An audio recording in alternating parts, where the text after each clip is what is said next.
Some discoveries don't come from treasure maps or whispered legends. Sometimes they appear in the most unexpected ways, hidden behind rust, dust, and years of silence. Henry and Tom never imagined their lives would change the day they bought a cheap piece of land on the outskirts of town.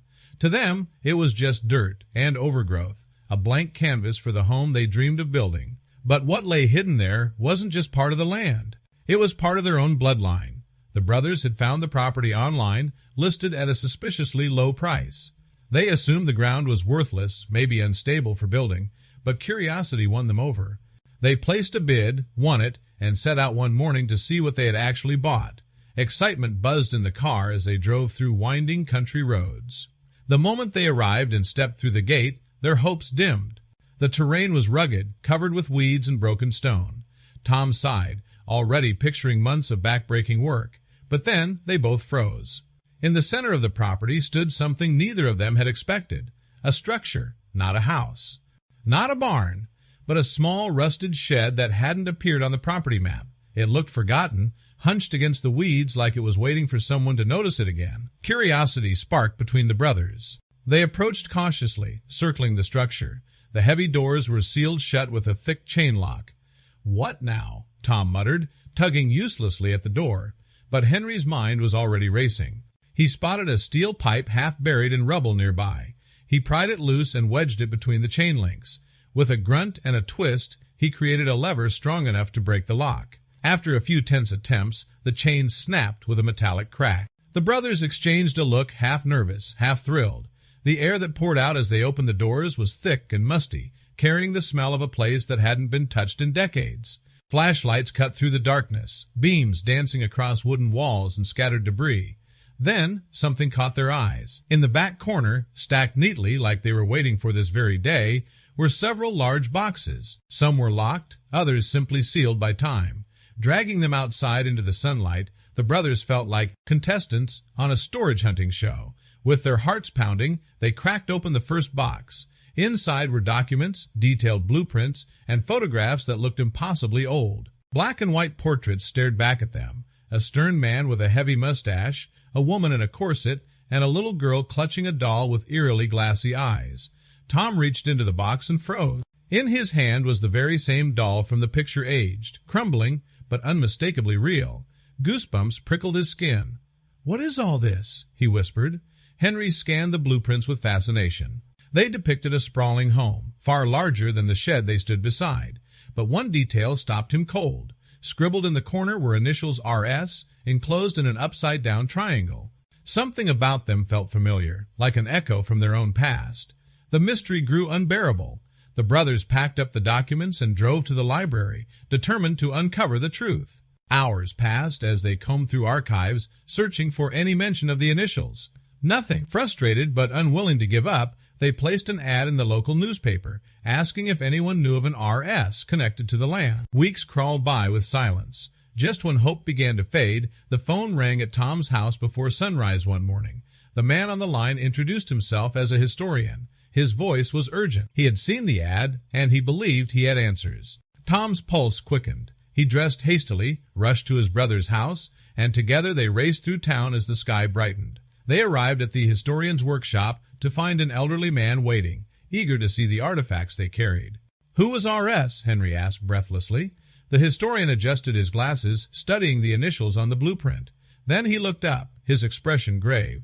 "Robert Stevenson," he said, "the wealthiest man this town ever knew, and the original owner of your land." The brothers froze. Their last name was Stevenson. Henry and Tom stared at the historian in disbelief. The name hit them like a bolt of lightning. Robert Stevenson, their own last name. It couldn't be coincidence. The old man explained that Robert Stevenson had been a powerful figure in the 19th century, a man of immense wealth whose influence stretched far beyond the town's borders. But just as quickly as his fame had risen, it had disappeared. Records of his life and fortune seemed to vanish after his death, leaving only scattered whispers of a legacy buried in mystery. The historian leaned closer, his eyes gleaming as he studied the brothers' blueprint. "I've seen this before," he muttered. He disappeared into the back of his study, rummaging through dusty shelves until he emerged with a rolled-up sheet of parchment. When he spread it out across the desk, the brothers gasped. It was another blueprint of their land, almost identical to theirs, signed with the same initials, R.S., but this one had a key difference. Look carefully, the historian urged. Henry laid their blueprint on top of the historian's. Against the light of a nearby lamp, the difference revealed itself a missing room. In the historian's version, the space didn't exist. But in theirs, it was clearly marked, exactly where the shed now stood. The historian's voice dropped to a whisper. If Robert Stevenson erased a room from his official plans, he did it for a reason, and that shed of yours may be the key. With their hearts racing, Henry and Tom thanked the historian and sped back to their land. The shed loomed before them, more menacing now than mysterious. They tore through the place, flipping over every cabinet and prying open every box. Nothing. Henry stomped the floor in frustration, then froze. The sound was wrong. Hollow. "Tom," he whispered, kneeling down, "there's something under here." Adrenaline surged as they dug into the dirt with their bare hands. 15 minutes later, they uncovered a wooden hatch sealed with rusted hinges. With a creak that echoed through the shed, the hatch gave way, revealing a narrow ladder descending into darkness. Henry climbed down first, his flashlight cutting through the dust. To his shock, the space below wasn't just a basement. It was a perfectly preserved living room, frozen in time. Teacups still sat on the table. Faded photographs decorated the walls. And staring back at him from a framed portrait was the same face from the black and white photos. Robert Stevenson. Tom joined him, his voice hushed. "It's like he never left." They searched the room, their fingers brushing across relics of another century. Then Henry noticed something odd about the painting of Stevenson on the wall. A corner of the frame was scraped, as though it had been moved before. They lifted it, and behind the canvas, a small, antique key tumbled out, along with a yellowed envelope sealed with wax. Henry tore it open. The letter inside was addressed, "To my heir." It spoke of a hidden legacy, a treasure safeguarded for generations, meant only for those who carried the Stevenson name. The brothers locked eyes. They weren't just trespassers on forgotten land, they were heirs. With trembling hands they searched the room again until Henry noticed an ornate cabinet. As he slid its drawers in a specific order, a click echoed through the chamber. The entire cabinet shifted, revealing a concealed compartment. Inside lay a heavy chest bound with iron. The key fit perfectly. When they opened it, golden coins glinted in the lamplight, spilling over documents and ledgers that told of Robert Stevenson's empire. The fortune was real, and it was theirs. Overwhelmed, the brothers knew their lives had changed forever. They decided not to hide their discovery, but to honor their ancestor. Using Stevenson's original blueprints, they rebuilt his grand home on the land, complete with a secret room to preserve his story.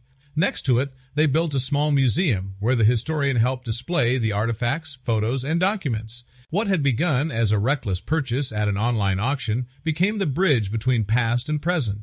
Henry and Tom had uncovered not just wealth, but a legacy written into their bloodline, and the shed that once looked forgotten had become the key to a story that would live on for generations.